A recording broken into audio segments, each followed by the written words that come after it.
Welcome to the Arizona Civics Podcast, where we focus on strengthening civic education in Arizona. Our mission is to support educators, engage with experts, and connect with community leaders to enhance civics for students across the state.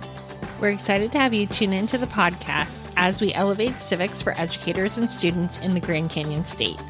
Along the way, we'll be joined by some longtime colleagues and friends, along with some new friends who share our passion for civics and Arizona. I'm your host, Liz Evans, Program Director for Civic Education and Outreach at Arizona State University's Center for American Civics. Let's work together to make a difference and inspire the next generation of citizens.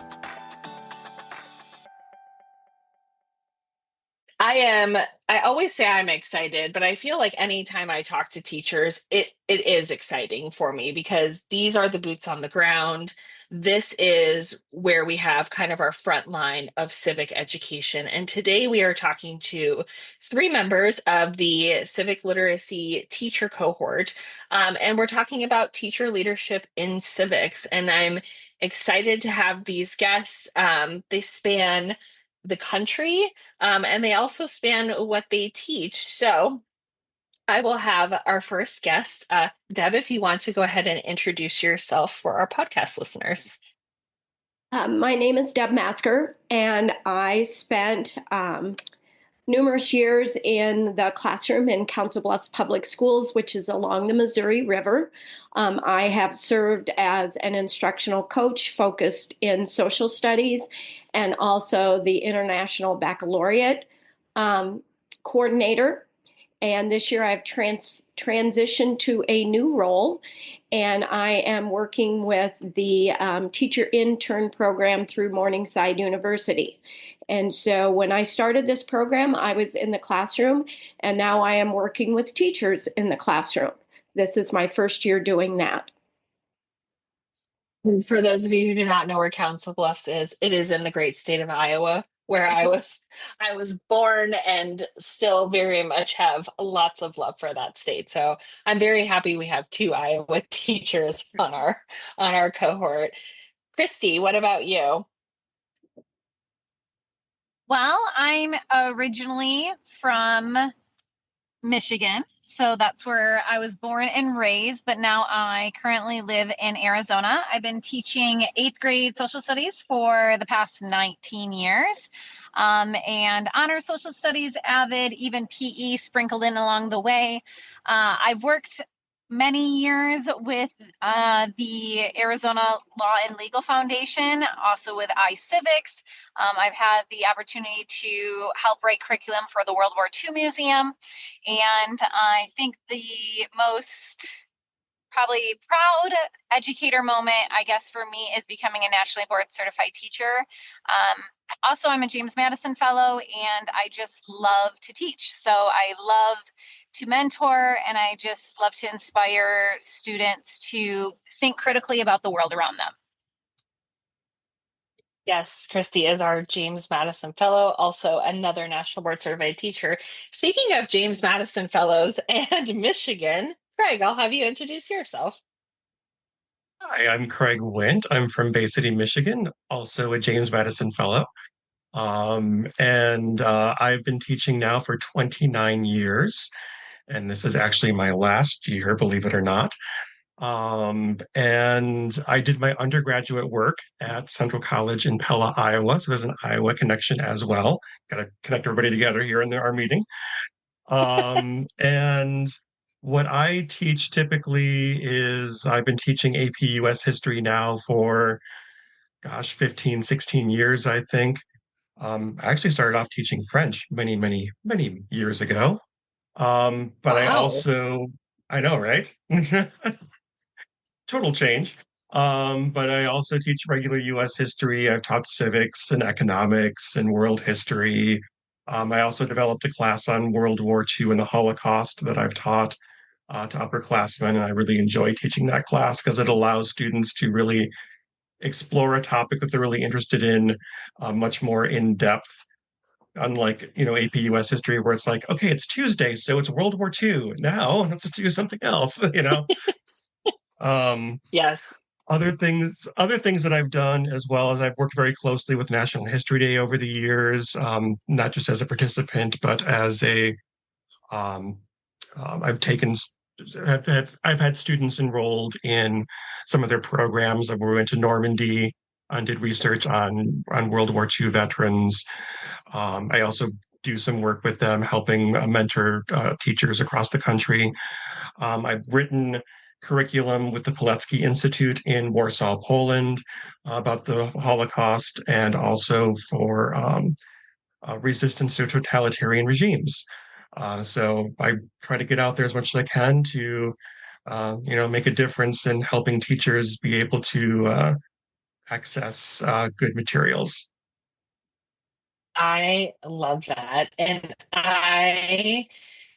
So this is a complete aside, but I am Craig's friend on Duolingo, and I know that you've been doing years of Polish, and you are actually the reason I have such a long streak in Spanish because I'm like, I need to get there. So I love watching the teachers I know learning and growing personally because I know that that also helps them grow professionally. So thank all three of you for being here.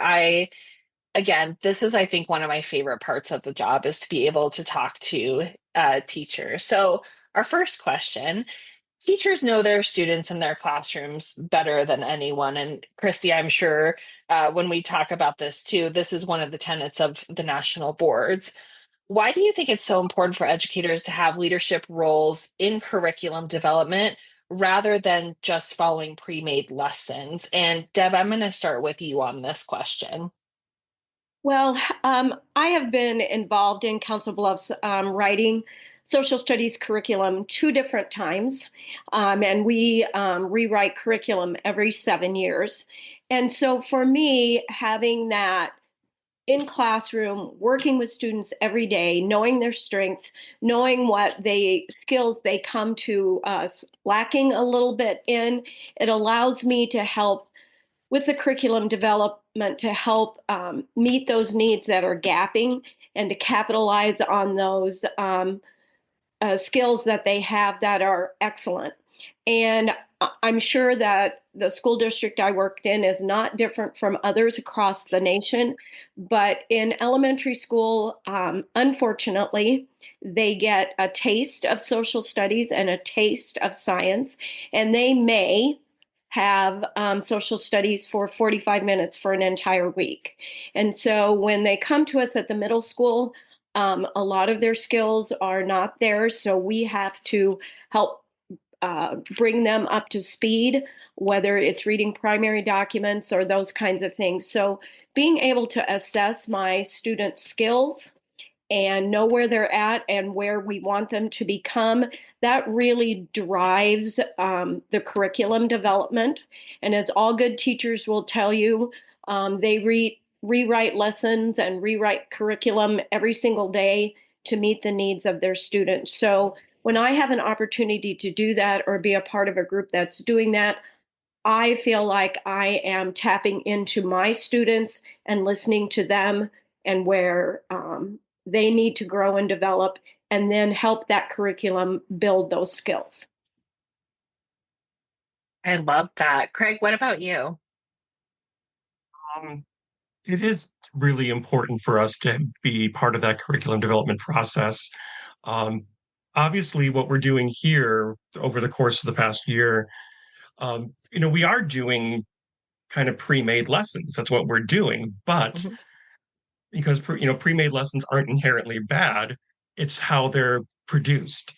And I think all of us have worked with pre-made lessons that come with textbooks that's like, who designed this?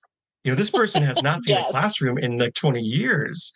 And the expectations for not only the students but for the teachers is just so out there. It's like, how do you expect us to do this in 3 days? This is something that would take 3 weeks. They just don't have the connection with the classroom. And so I think, actually having classroom teachers who are currently working with students, who know student strengths and weaknesses, kind of like what Deborah was saying, but also know the constraints that they have within their own classroom within their own district, within their own community, having them develop lessons that really fit and work for them, I think is invaluable. And so the more that classroom teachers are involved in working with curriculum development, I think the more useful these lessons will be, and the more people will actually will use them and not have to modify things to make it fit. Because it's like, I look at this like, yep, this is something that'll work because a teacher actually developed it. And I think too, post COVID, because I left the classroom in 2020. So my last semester was right as everything was kind of shutting down. I will never pretend to know what a post COVID classroom looks like because I've never taught in one, right? Even though I have 17 years of teaching, I have a lot of experience. I don't know what that post is. And I think that that is one of, for me as a professional, having people that are in the classroom who know, like, yeah, maybe this lesson would have worked in 2017. But in Exactly. 2025, this is not working because the students in front of me are working with different gaps, they're working with lots of different things.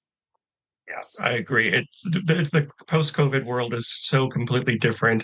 So if you haven't been teaching since then, developing effective lessons will be challenging. Absolutely. Christy, what does that look like for you? I mean, I was going to address what you just said, Liz. I think the biggest difference of having teachers develop those lessons is that we know our students and nobody else does. And that COVID gap is real. And if you weren't teaching in that time, then it's really hard to know how to address those students because we're acting as though those students are the same and those students aren't.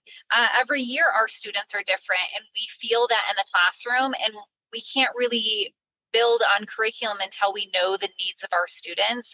It is perfect. As soon as you said that, I thought of National Board, and it's really the foundation, right? Yes. What do our students know, and how do we know our students? And once we're able to achieve that, then we can reach out to them. But if we are not tapping into that knowledge base of knowing who our students are and those gaps in their learning, then we can't possibly even begin to create the curriculum that is going to reach them and actually start to change their learning. Absolutely. And I'm trying to remember I think it is teachers know their students and how to teach content to those students. And it is, I mean, Christy and I taught in the same district for a really long time. We both taught middle school, and even, I mean, year to year, my kids were different, but even class to class, kids are different. So, yes, I might be teaching about, the fundamentals of the Constitution, but the way I have to change that for every class to make sure, and Deb brought this up too, you have to address the holes that they might have from elementary school. And so I think that one of the gifts that teachers have that often get overlooked is not only do they know their content, but they're looking at these 30 plus people in front of them and saying, okay, I need to make sure they all get it. How can I frame this and scaffold this to make sure that that happens? Absolutely. I think it's imperative. If you're going to develop curriculum, you have to have a teacher that is in the classroom that is current, not only with current students, but also with current events, right? The way that our world works is that it's ever changing, and we need to be able to keep up on those changes and continue to be lifelong learners like we want our students to be. Absolutely. So, my second question then, how has being part of the civic literacy curriculum teacher cohort allowed you to take ownership of civic education? I think that, yeah, and again, I'm so tired of the word unprecedented, but I can't think of any other way to say, like, it just feels like every time we turn on the news or anything, there's things happening that are just, it's moving so fast. And can you share any experiences where your expertise, because you are all experts in different things, how that directly influenced the curriculum that we created? Craig, I will start with you. All right. Um, as far as taking ownership in civic education, as I've been reaching the end of my teaching career, I've been looking more and more to try to give back, to help future teachers. Because I know when I started off, I wasn't creating curriculum. I was relying on what other people provided for me. Yes. And oftentimes it wasn't that great, Mhm. and so I want to leave the world a better place as I am exiting education. And so for me, being able to, review these lessons and see the care that's everybody has put into these lessons, to make sure that they are accessible to the teachers, that we can do these things, that the students can actually be engaged and really learn from the lessons.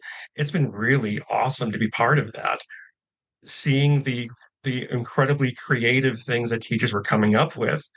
I have no doubt that these lessons will be incredibly successful with students.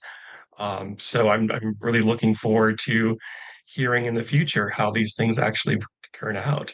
I wish I actually would be able to use them myself, but you know, I'll be relaxing on a Maybe beach somebody will someplace. ask you. Maybe somebody will Exactly. ask you someday, like, "Hey, Craig, do you have a really good lesson on the judiciary?"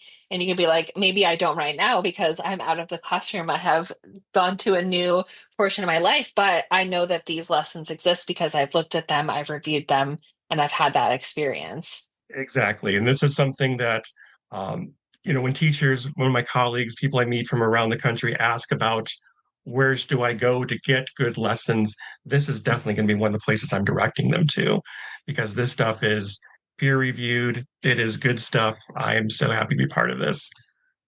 Mhm. And speaking of expertise and lessons, Christy, I really did love the process of putting these all on the website because I got to read every single one. And Christy, you created a government unit, kind of this mini jigsaw, that I feel, just knowing you from all the years that we've known each other and worked together, that's kind of your jam. So can you kind of talk about that a little bit, um, for our listeners? Yeah, absolutely. I think when we are talking about learners and how they've changed, I think learners need to be hands on. We need to get students to be able to interact with what we want them to know and how to relate it to their own lives. And I think Jigsaw is one of the best FX sizes to be able to get students. It is one of the go-tos, so it just seemed natural for me to put it and have students be part of a mini government.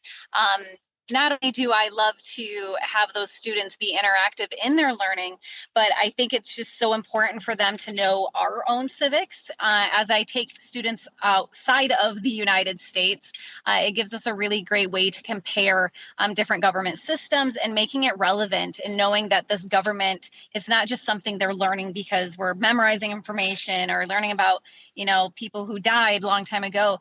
Civics is alive and it's running right now in front of our eyes. So I think getting them to know that there's relevancy in that, that is something that they can interact with on a daily basis. I mean, I think Liz, you said something like we can't even turn on the TV without seeing something civic related. And I think it really is our job as social studies teachers in general, to give students a voice, right? It's not about what we think, but it's about them developing their own civic person. And I think that can just be really powerful. And I think, unfortunately, sometimes because of the political climate, I think teachers shy away from these difficult topics, but it's really not about what we think. It's about students being able to develop their own thoughts. Absolutely. We're teaching them how to think, not what to think. And it's such an important thing because then no matter, what comes up in the news with whatever administration is in charge, we have a way to talk about it. It's again based in primary sources, it's based in founding documents, and we allow students to blossom from that. um, Deb, I feel like now that you are in the classroom and now you're helping teachers, how does that work for you with your experience doing that and how it's influencing curriculum? Because now you're working with teachers. Well, I think it's really important, at least for me, that teachers have a group of professionals that they can work with and count on, that they can plan with. And I was fortunate enough in my former school district to meet with PLCs twice a week on a regular basis. And we were able to collaborate and work together to develop really strong lessons to go with our standards. And I think that that's what you see in this civics literacy curriculum is people were able to work with each other, review each other's lessons, and help each one of us develop the best lesson that we can possibly develop for a particular standard within the civics curriculum. I was just totally amazed at, I did the 3 to 5, and at the creative ways that teachers approached those students and their needs and different ways to keep them engaged. I really appreciate what Christy said about jigsawing. That's one of my favorite ways for students to work in the classroom. But I also challenge teachers to think about chunking their lessons and trying to do a different kind of activity every 12 to 15 minutes. And I taught middle school for years, and our classrooms were, our class periods were an hour long, which was a gift. But how can we keep them engaged, keep them moving forward, and keep them listening? And I work really hard with teachers every single day to have them keep that engagement in mind. And how can we bring that to them? I was in a classroom today where students were working on different regions of the United States. Amazingly, that's part of the curriculum. And I was going, oh, Hey. I have things that go with that, and shared them with those people.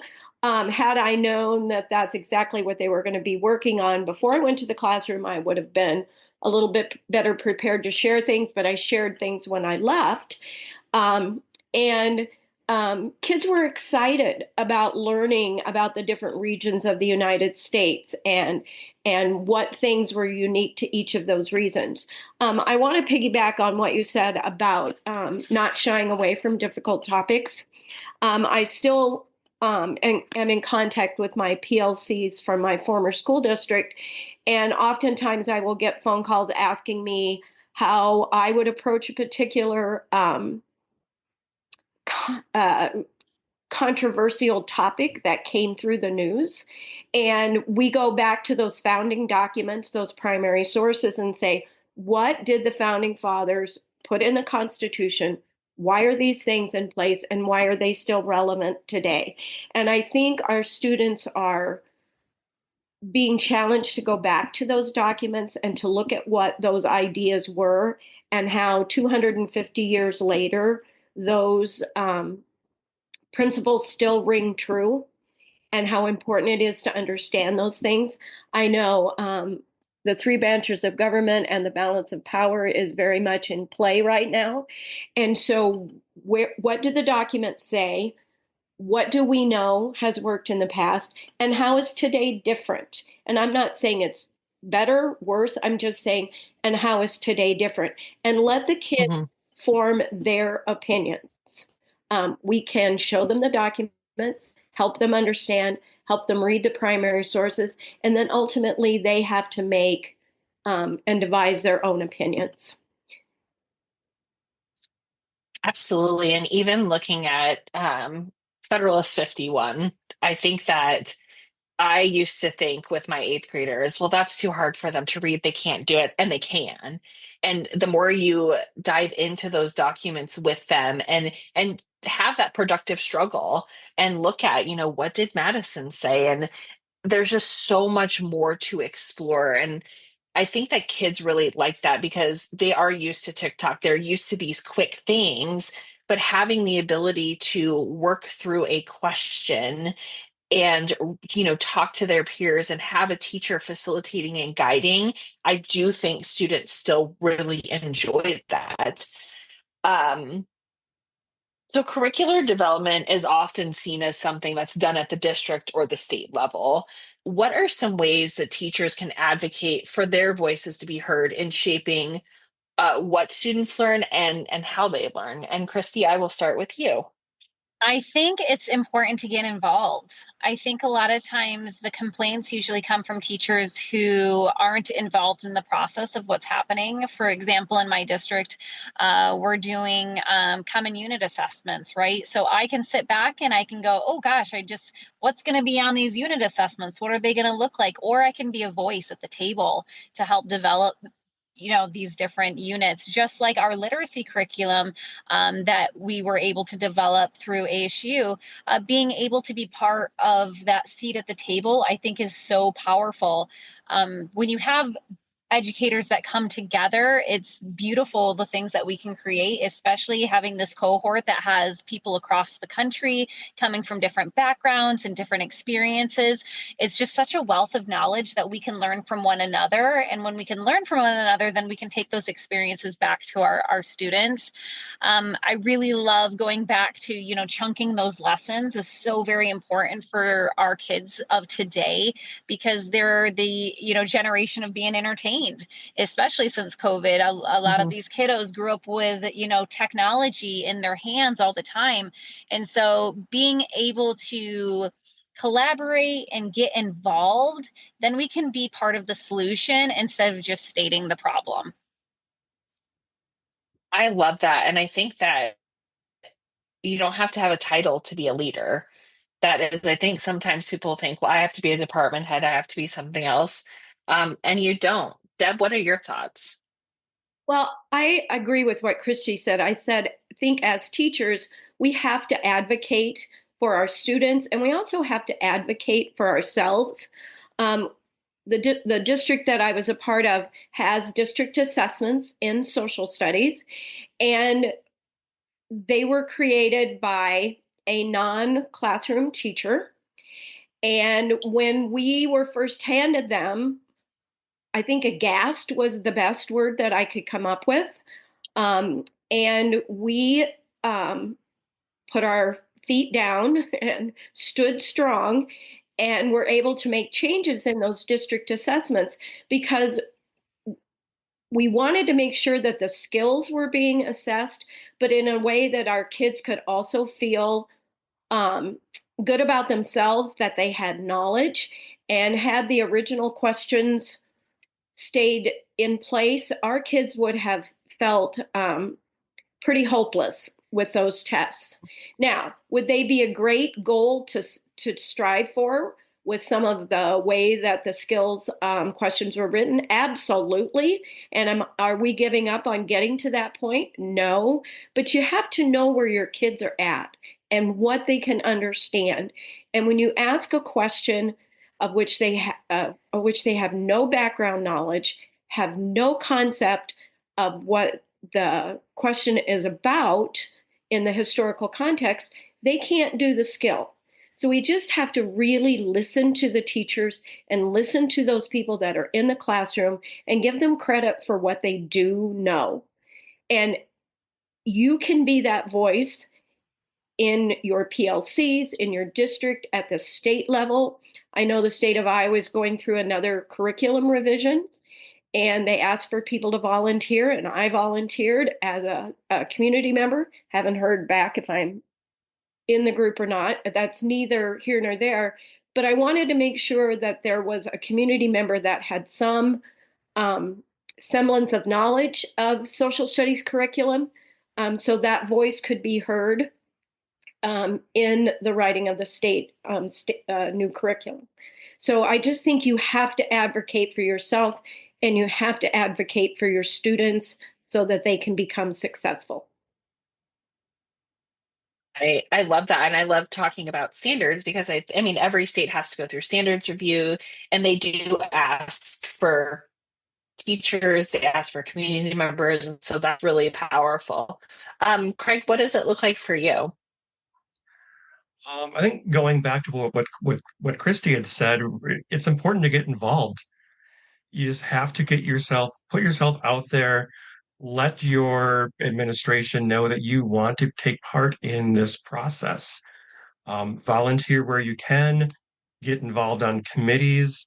Like I know within my own district, there are curriculum steering committees at various levels. And sometimes they have a hard time getting enough teachers actually on those committees, which to me is a crime. It's like if you want to have better curriculum, if you want to have a voice, you have to get involved and do that. Um, and because as teachers, we need to feel ownership in what we're doing to actually really feel passionate about it. If we're just given something that we know that it was developed by someone who's not really a classroom teacher, who just is kind of checking the boxes to make sure this is done, then it's not going to be very successful. But if we know that either we or our close colleagues are getting involved in these committees to help develop this curriculum that we're using in our classrooms, it's going to be so much more effective in the long run. Also, in my district, we have, at least in my building, we have something called Critical Friends, which is kind of like a PLC type of environment where teachers are encouraged to come together once a month and just share ideas like what's been successful in the classroom, what have we been doing that works, what are some good resources that we found online or in various other places that we can share with one another to be more successful in the classroom. And I think doing something like that, even just kind of bypassing administration in some ways, can be really helpful. But also then sharing that with administration, saying, hey, we as teachers, we have found this, we're using this, is successful. Can you allow us to do more things like this? So I think that's one of a good way of uh, of advocating for yourselves. And I think good administrators appreciate when teachers take the initiative to say, Oh yeah, here, in our PLC, here's something that we've tried. Can we get more backing on this? I think that there are administrators, really good administrators out there that are like, absolutely, this sounds awesome. Let me, agree 100%. Yep. and all of this leads to my next question. Collaboration is really key to building strong curriculum. How is working with other educators, whether it's through our cohort or your own networks, because you all have your own networks, how has that helped strengthen your approach to civic education? So I mean, my network is very large because over 2 decades, it just builds. Craig, I met you for the first time in 2016 at Ashland Yeah, it's been University. a while, hasn't it? Um, it has been, wow, that has been a long time. And, Christy, we've worked together. Deb, this is our first time working together, and I definitely know that it's not going to be our last because these networks kind of build. So, how is working with different educators, whether it's in your state or out of the state, help strengthen your approach to civic education? And Deb, I'll start with you on this one. Well, and I went to Ashland in 2019. I was not a James Madison Fellow, but I was a Buchholz Scholar for a week, and probably one of my greatest learning experiences that I had a different way to approach a college education class, a history education class. It was Yep. on um, uh, Jefferson, and I just really appreciate the opportunity at Ashland. It's important to have those networks. I've been blessed with the opportunities of going to the George Washington Teachers Institute, the Mount Vernon Teachers Institute, and the White House Teachers Institute in the past couple of years. And those people that I have met at those organizations and through that week-long experience at each one of those have helped my network grow tremendously. Um, I have a dear friend in Columbia, South Carolina, that I sat next to at the George Washington Teachers Institute, and we now plan and have presented at the National Council of History of Education conference, not this year, but the last 2 years. And that network grew because of those experiences. So I think being able to talk to other teachers, see what they're doing in the classroom, um, pick their brains, for lack of a better way to say it. What are you doing, and how are you meeting this needs for children, and what kind of chunking do you do, and how do you get engagement? All of those are so important, but it's really important in today's world that our students have a really good understanding of civic education.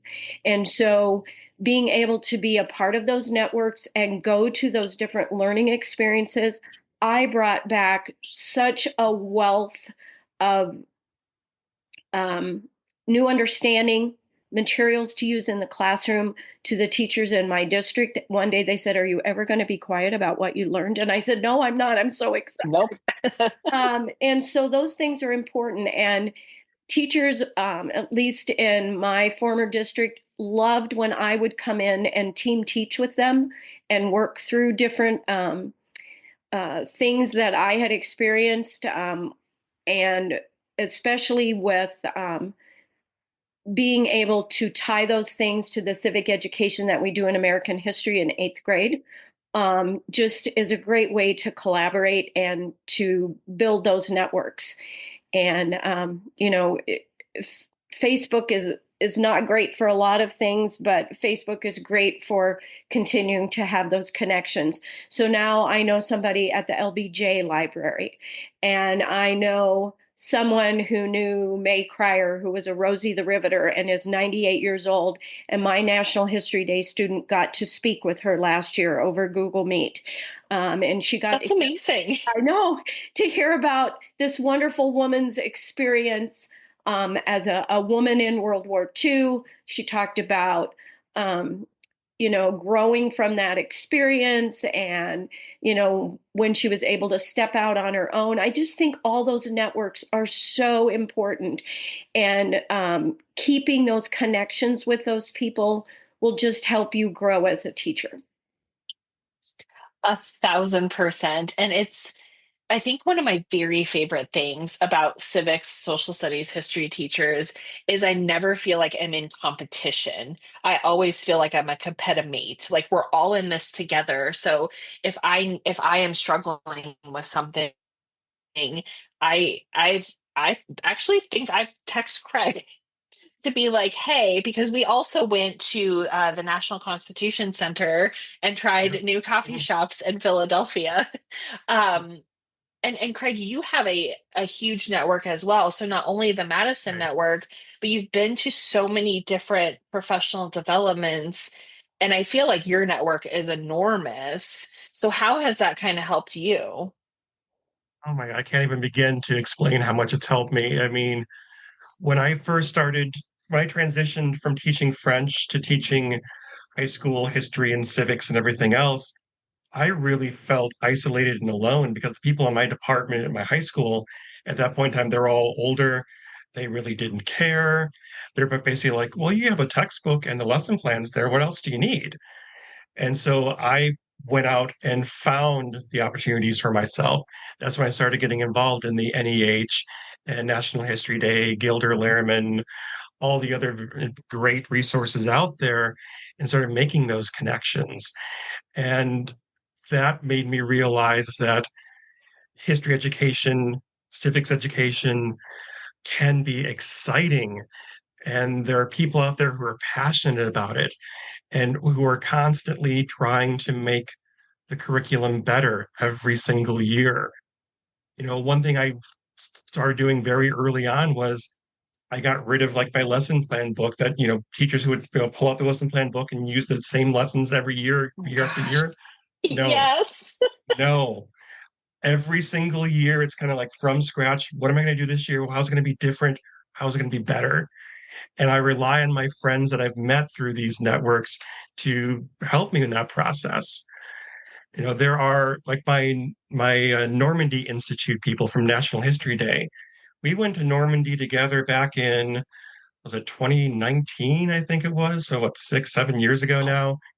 And we text each other every single day. We have a group chat and we will go in there and say, "Hey, I'm teaching this. What ideas do you have?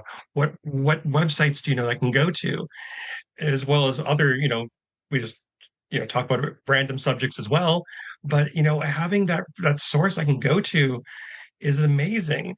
Having you as a resource, we met, like you said, in 2016 at Ashland, and we've kept in contact. And, that's made teaching so much more enjoyable to me.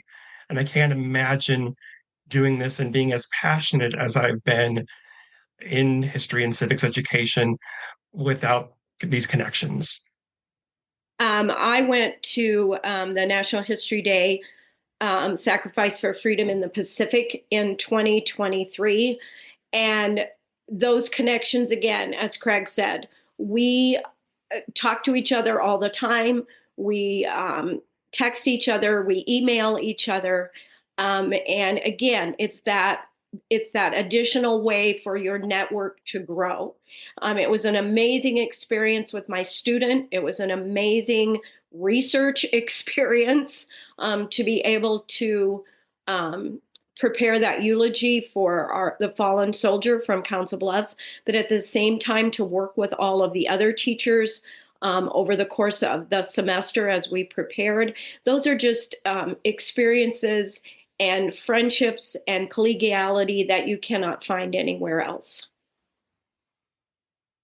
And I'm like you, Deb. I was not a Madison Fellow. I got a scholarship to do one class. And for any teacher out there that's like, oh, I don't want to go alone, like, what if I don't know anybody? I went to Ashland University and I didn't know anybody.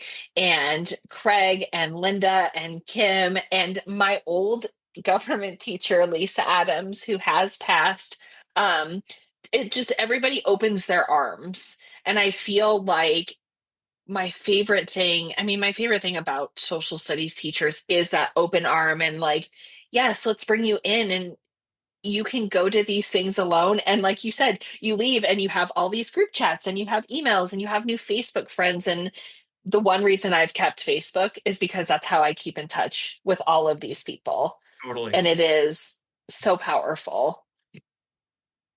Christy, you and I have worked together forever, and our girls actually went to kindergarten together. I think that was one of my favorite stories is that you and I showed up to HTA, and our girls are now in kindergarten together. But we taught in the same district, and we did a lot of the same professional developments, but you are a Madison Fellow, you are a National Board Certified Teacher. So you have that, expansive network as well. So how has that worked for you? Because you are also, girl, a world traveler, and every break, I am watching your Instagram to see where you're going with your family because it's just so fun.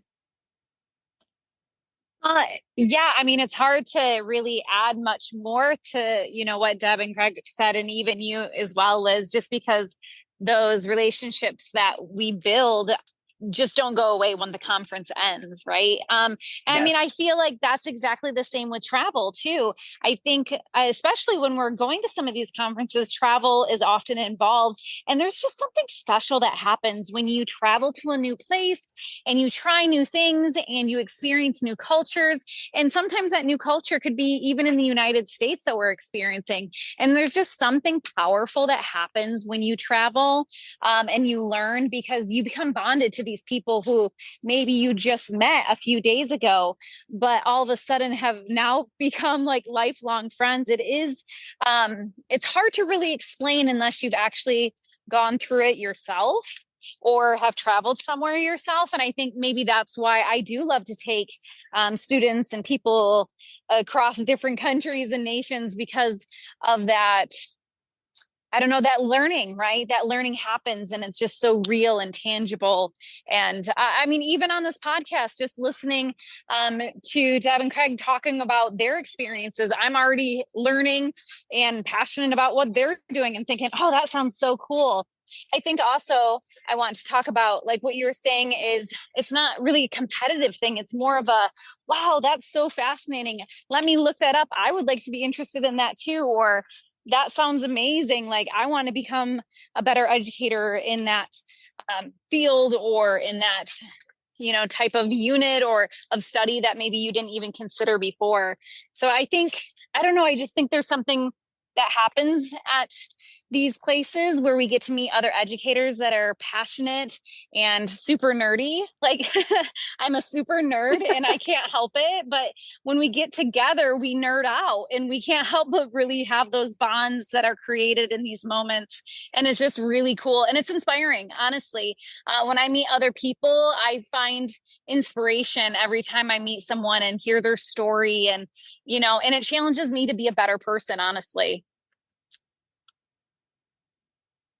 I love that. And Craig, I do want to go back to what you said because I taught in the same district as Christy for 11 years. I moved to a new district. I taught AP government and I felt incredibly isolated because there was no other AP government teacher on my campus. And I think that everyone thought, well, you've been a teacher for a long time. You're nationally board certified. You're fine. And I was drowning. And it genuinely was things like going to Ashland. We took a class on political parties and I learned more and expanding that. And teaching doesn't have to be so isolating. Okay. So, if you could give advice to school leaders and policymakers about how to better support teacher led curriculum development, what would you say? Or I'll give you an alternative question for that new teacher who is either new to the subject, new to teaching in general, regardless of age, because we have a lot of people who come in as second career teachers. What advice would you give them? And there's been so much good advice here, but you are all veterans and you're all experts at what you do and in your classroom. So I want to leave our listeners with advice. And Craig, I'm going to start with you, my friend. All right. If I were to give advice to school leaders, I would say the biggest piece of advice is trust your teachers. Trust your teachers. Trust your teachers. They are the ones who are in the classroom with the students every single day. They know their students, they know their strengths, they know their weaknesses, they know their own personal strengths and weaknesses. And so if a teacher comes to you and says, I'm looking for more resources, I want to expand my network, I want to find better ways of teaching this, trust them and encourage them in that process. You know, direct them towards National History Day, direct them towards all these great places that are out there, direct them to senior teachers who maybe have gone through the process. Like me, for example, in my building, I'm the most senior person in my department, and I am happy to sit down with anybody and tell them how to, improve upon what they're doing and where to find great resources. But I think it comes down to the administration trusting their teachers, that when those teachers come to them and ask them for assistance and ask where they can go, to encourage them to run with it. Say, here's where you can go, and I want you to do it. This is a professional development day for you. You're not losing any time. Go ahead and do this. And I think that will make it so much better. Yes, trust your teachers and invest in your teachers. Yes, Because yes. that is, I think, the best investment is that even if you're just giving a professional day, because everything else is taken care of. I love that. Christy, what advice do you have? Well, I'm going to go ahead and answer about the new teacher because I think we've seen a huge burnout rate. I don't think there's a lot of people, younger people, going into the profession as much anymore. And Mhm. there's a lot of challenges with that. And I think often it's because they don't feel supported. And I think in teaching in general, it's a very intrinsic rewards type of job. We don't tend to see those extrinsic very often. It's the reason why, teachers go into it not necessarily for the money, but for the passion. And I think being able to keep that passion alive in a young teacher, or when I say young or maybe just new teacher in general, most people, when they go into teaching, they're very excited about their craft.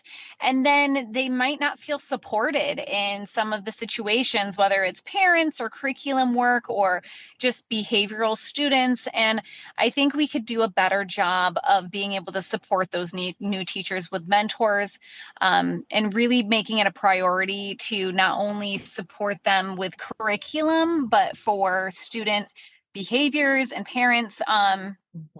I think we all remember what it's like to be a student teacher and how difficult that was, but I think we just need to continue to lift them up and tell them that it's okay. It's okay. It's okay to fail. It's okay to learn from your mistakes, and growth is part of this profession. But I also think having those tangible, quick ways to go back to what Deb was saying is chunking those lessons, giving them good instructional materials so they can be successful off the bat, I think can really be helpful. I love that too. And if you are in a situation where you in your building maybe don't have somebody to mentor you, I think this is where you start reaching out. And you can absolutely start with me at ASU because I have a network and I can connect you to people that I know will want to help and want to mentor you. And that is a very genuine thing that I want to put out there because my degree was in early childhood education, and I ended up teaching eighth grade social studies. And I had mentors at my very first school who, because I taught English and social studies, and the English department chair said, "We will not let you fail." And having that support and then moving schools and having a really strong admin team got me to where I was. So if you are in a situation where you don't necessarily have that, start reaching out. And if you need to, start with me. liz.evans@asu.edu. It's the easiest email ever. Deb, we are going Yeah. to end with you. Oh, go ahead, Oh, Christy. sorry. I was just going to piggyback up on that, Liz. I think having a strong mentor is really key.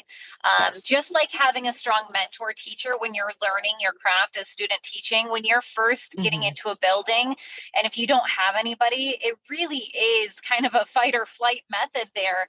I mean, I remember for me, even early on, having Leslie be there to mentor me and encourage me. And hopefully everybody has that someone, because if you don't have that someone, I think that's where you are feeling, failure and not support. And I think that is really key. So I think that's awesome that you kind of put that out there for people, because it really is just so important to make sure that people are feeling supported and lifting up and learning together. I love that you brought up Leslie. Shout out to Leslie Meisenstroud. She is actually the person who, in a parking lot at the district office after a district department chair meeting, asked me why I wasn't a national board certified teacher yet, and really was that support person to be like, you can do this. And again, Leslie and I knew each other from department meetings and became good friends. We ended up working together, but it's these little things, these little nuggets that just end up, it can change the course of your career. And it's such an important thing. Deb, we'll end with you. Well, I'm going to speak a little bit to both questions.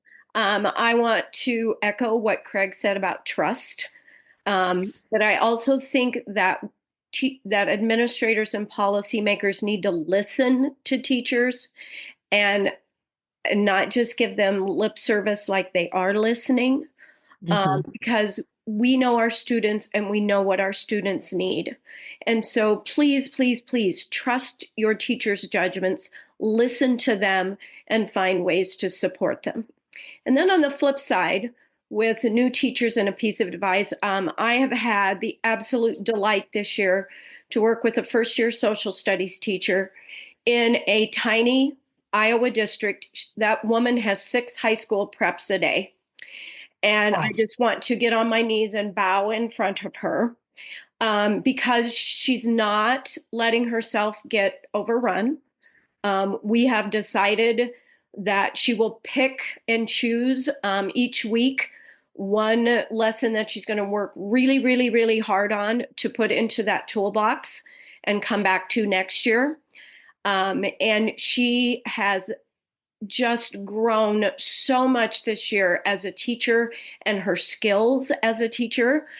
Content knowledge was always there, but putting it into classes of 45 to 50 minutes and chunking and looking at different activities, I I look forward to the frantic texts that I get on a Wednesday morning when Tuesday didn't go well.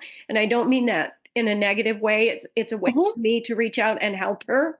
The Sunday evening email saying, I'm going to try this idea. What do you think? She doesn't have anybody else. And so because of my role with Morningside University, I have become that person for her. And I just absolutely love working with this wonderfully talented new teacher. And so if you're an old person like me, or you are in the process of ending a teaching career and looking at ways that you can continue to help our profession, get involved in some way to help these new teachers so that they can grow and they can bloom where they're planted. And then they can be those people for new teachers when it's time for them to help out and reach somebody else. I love that so much because I love that that teacher trusts you and says like, "Oh my gosh, this didn't go well." Because I think sometimes we're, especially new teachers think everything has to be perfect. My lessons have to be amazing. And I mean, even in my last year of teaching, I was 17 years teaching and I considered myself a veteran teacher. There was still mistakes, but you get to a point where, especially if you have good mentors and good people around you, that you can say, like, ooh, I had a lesson today. It did not go very well. Do you have any suggestions for me for the next period or for the next time I teach it? And I'm Deb, going to jump oh, in there, Liz, with about yes. being that sounding board and saying, you know what, I taught this one time and it just blew up in my face. They have to hear, as you Mhm. said, it's okay to fail. Because as a classroom teacher, you can teach a lesson one way in one class and have to pivot and teach the same content and the standard in a completely different way to the next class coming in the door. I had a young lady watch me teach several class periods in a row for a college assignment. And when we sat down at lunch and we did a debrief, I wanted her feedback as well. She goes, I watched 3 classes and you didn't teach it the same way 3 times. And I said, why do you think that is? Because of the kids in the classroom. You knew what their Yes. needs were and you had to adjust. And you just made those adjustments because you knew who was coming in the door. So, trust your gut, do the things that you know are going to work, be willing to fail. And also, as a veteran teacher, be willing to reach out and help those first year young teachers so they can be successful. Absolutely. I just want to like stand and clap. Craig, Deb, Christy, thank you so much. Thank you for your expertise, everything you've done for the cohort. But this podcast has so much good in it. And I can't wait to share it with pre-service teachers. I mean, just teachers around the nation. Thank you for everything you do in your state, everything you do for civic education. I cannot overstate how much I appreciate the work that you all do. Well, and we appreciate everything you have done. And I know the experience for me this past year has just been amazing. So thank you for your help as well. Way to be a Absolutely. rock Okay. star, Liz. Thank you. You are all rocks. It's easy to be a rock star when I'm surrounded by other rock stars. I I will say I did not create one lesson because again, I'm not in the classroom right now and working with teachers like you, like even right now it is dinner time here in Arizona and I am going to have a hard time going to bed tonight because I'm so on fire right now, and this is what working with teachers does. So I want people to listen to teachers. Teachers are the experts. Listen to them, value, invest in them, and that's where the great outcomes come. So again, thank you all three. I know you all have lives and so much to do, and I really really appreciate, even though you're running to karate, or Craig, it's 9 o'clock where you are. It is late, but thank you all so much. I really appreciate you. Thanks for tuning in to the Arizona Civics podcast. We're so glad you joined us. Before you go, don't forget to follow us on social media to stay connected and get updates on upcoming episodes, resources, and more.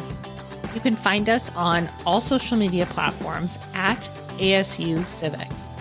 And make sure to sign up for our newsletter for exclusive content, event announcements, and tools to help bring civics to life in your classroom and community. Visit civics.asu.edu to subscribe. Until next time, let's keep working together to inspire educators, students, and communities to make a difference. See you soon.